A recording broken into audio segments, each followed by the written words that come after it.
വണ്ടൂരിലെ KC നിർമ്മലയുടെ ജീവിതകഥയിൽ പക്ഷേ ആ ഒരു സംരംഭക വിജയം അത് മാത്രമല്ല, അതിൽ ജീവകാരുണ്യം കൂടിയുണ്ട്. അതൊരു കുടുംബശ്രീ ഹോട്ടൽ മാത്രമല്ല, ജീവകാരുണ്യ കേന്ദ്രമാണ് എന്ന് കൂടി പറയട്ടെ.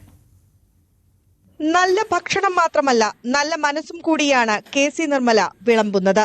അതിന് തക്ക സാമ്പത്തിക നിലയുള്ള ആളല്ല നിർമ്മല.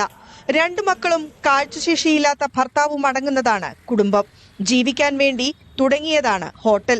പിന്നീടത് കഫേ കുടുംബശ്രീ ഹോട്ടലായി. മറ്റു വരുമാനമില്ലാത്ത 7 സ്ത്രീകളായിരുന്നു ഹോട്ടൽ ജീവനക്കാർ. നല്ല ഭക്ഷണത്തിനൊപ്പം ജീവകാരുണ്യ പ്രവർത്തനങ്ങളും നിർമ്മല ഏറ്റെടുത്തു. പാവപ്പെട്ടവർക്ക് വീട് വയ്ക്കുക, ക്യാൻസർ ചികിത്സ, പാലിയേറ്റീവ്, തയ്യൽ മെഷീൻ വിതരണം. നിർമ്മല ചേച്ചി കൈവയ്ക്കാത്ത കാരുണ്യ മേഖലകൾ കുറവാണ്. 3 വർഷമായി പത്തനാപുരത്തെ ഗാന്ധിഭവനിലേക്ക് അവശ്യ സാധനങ്ങളും നേരിട്ടെത്തിക്കുന്നുണ്ട്. വാവ സുരേഷിന് പാമ്പ് കടിയേറ്റ് ഗുരുതരാവസ്ഥയിൽ കഴിയുമ്പോൾ പെട്ടെന്ന് സുഖം പ്രാപിക്കാനായി KC നിർമ്മല നടത്തിയ അന്നദാനം വാർത്തകളിൽ ഇടം നേടിയിരുന്നു.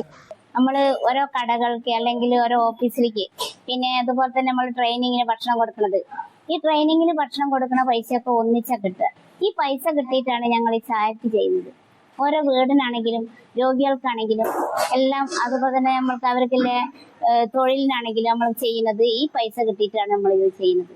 അല്ലാതെ ഇവിടുന്ന് കിട്ടുന്നതുകൊണ്ട് നമുക്ക് നടക്കാൻ കഴിയില്ല. ഈ പൈസ കിട്ടിയിട്ടാണ് ഞങ്ങൾ ചായക്ക് ചെയ്യുന്നത്. 7 സ്ത്രീകൾക്കൊപ്പം 5 പുരുഷന്മാരും ഇപ്പോൾ ഹോട്ടലിൽ ജോലിക്കാരായിട്ടുണ്ട്. കയ്യിൽ പണമില്ലാത്തതിന്റെ പേരിൽ വണ്ടൂരിലെത്തുന്ന ആരും വിശന്നു പോകരുതെന്ന് നിർമ്മല ചേച്ചിക്ക് നിർബന്ധമുണ്ട്. പണമില്ലെങ്കിൽ കഫേ കുടുംബശ്രീയിൽ നിന്നും ആഹാരം കിട്ടും. ന്യൂസ് 18 മലപ്പുറം.